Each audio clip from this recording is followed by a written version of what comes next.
Salam l'équipe, salam la team des Z, j'espère que vous allez bien. Bon, l'Égypte s'impose 3-1 face à l'Algérie, éliminée en demi-finale de la Coupe arabe, donc le parcours est moins beau que l'année dernière avec cette même équipe des U20 où on était arrivé en finale. Bon, il y a énormément de choses à dire sur ce match, énormément, mais on va essayer de débriefer tout ceci rapidement. Je vous invite avant ça à vous abonner si ce n'est pas déjà fait, si vous êtes supporter de l'équipe nationale d'Algérie, à mettre un petit pouce bleu pour soutenir et bien évidemment à réagir en commentaire. Est-ce que vous avez vu le match? Quels sont vos tops, vos flops, ce que vous avez aimé, pas aimé? Bref, on débriefe tout ça et on débat dans l'espace commentaire. Bon, avant de commencer à parler du match, à rentrer dans le sujet au niveau du jeu, etc., comme d'hab, j'avais dit qu'au niveau de l'arbitrage, tout ce qui était mauvais, on ne laisserait plus rien passer.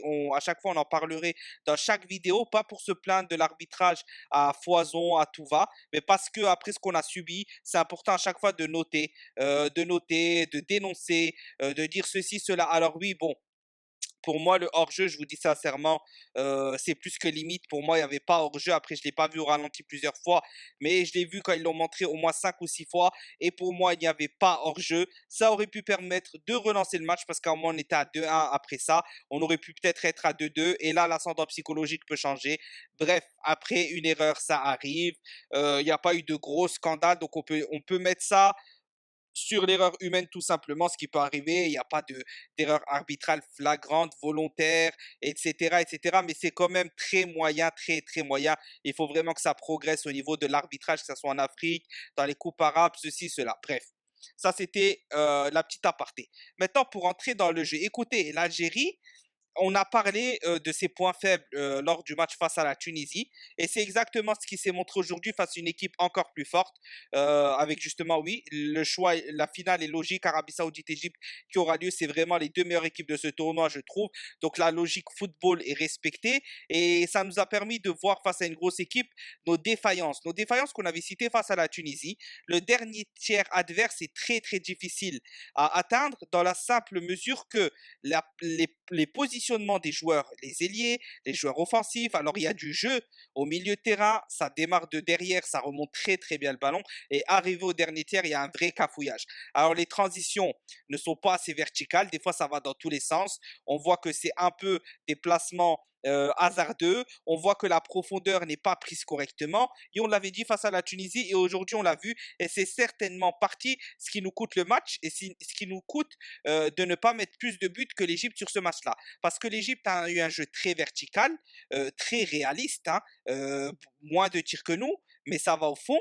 Et là aussi, ça va au fond pour quelle raison? Ça va au fond parce qu'il y a une défaillance majeure dans cette équipe, et on en avait aussi parlé lors des précédentes vidéos, il y a le gardien.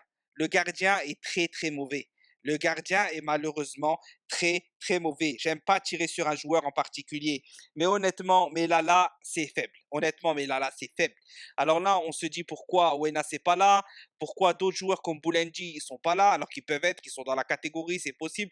Je trouve que Melala n'est pas un gardien qui a sa place dans cette liste. Peut-être troisième gardien, mais certainement pas premier, deuxième gardien. On a beaucoup mieux, on peut faire mieux, et ça nous a certainement aujourd'hui coûté le match. Faut être honnête, parce que les sorties hasardeuses, on dirait qu'il a été formé par Raïs, parce que Raïs sur ce point-là, il est catastrophique. Les sorties aériennes, il sort pour se faire prendre par les Égyptiens. Bref, Melala nous coûte le match clairement sur cet aspect-là. Après, comme j'ai dit, défensivement, c'est pas catastrophique, mais encore une fois, dans les airs, on est dominé. Dans les airs, on est dominé. C'est un point qu'il faut absolument travailler des équipes de jeunes U18 jusqu'au A. Hein, clairement, c'est un point qu'on doit travailler absolument, absolument. Parce que voilà, c'est nécessaire pour continuer à s'améliorer au niveau de toutes les équipes. Et voilà. Sinon, il y a eu des joueurs qui ont montré de très belles choses sur ce tournoi. Alors, on en reparlera. Je vous prépare une vidéo assez intéressante sur le sujet qui va arriver d'ici quelques jours, Inch'Allah, si c'est possible.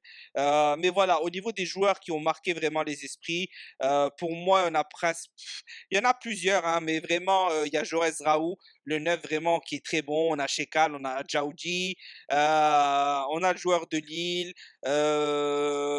Voilà principalement ceux que je dirais.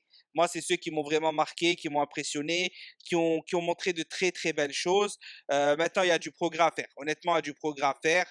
il y a quelques petits points à corriger. Au niveau du coaching, je trouve que l'A7, alors, il s'est quand même amélioré sur beaucoup d'aspects comparé à avant, mais ça reste toujours, c'est pas le meilleur gardien. Mais honnêtement, sur ce match-là, la faute est plutôt au joueur qu'au coach, parce que le coach a mis les joueurs en place qu'il fallait, les changements étaient corrects.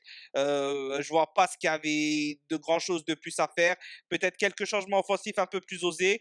Voilà, mais sinon, dans l'ensemble, le coach a été correct sur ce tournoi, même assez bon. Alors oui, c'est pas un Bouguera, c'est pas un Belmadi, mais c'est pas le pire non plus. Il faut être honnête, c'est pas le pire non plus. Il est en train de progresser avec ce groupe-là, où il commence à bosser de plus en plus. Rappelons qu'il manque des joueurs, il manque des joueurs dans cette équipe, des Haïtamer, des Dougi qui pouvaient être là, etc., etc.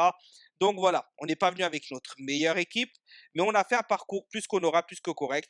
On félicite cette équipe de jeunes malgré tout. Voilà, j'espère que la vidéo vous aura plu. Encore une fois, félicitations ben, à l'Égypte. Hein, ils ont gagné loyalement. C'était une équipe réaliste, donc voilà. Et Inch'Allah, on reviendra plus fort pour se qualifier pour les prochaines CAN avec cette équipe-là de jeunes, etc., dans leur catégorie. C'est l'objectif principal. Les Coupes arabes sont toujours des outils de préparation pour des tournois un peu plus grands et des tournois continentaux. Et voilà, dites-moi en avis, dites-moi en commentaire votre avis sur le match, vos tops, vos flops, ce qui vous a plu, déplu, etc. Et tahia l'Algérie.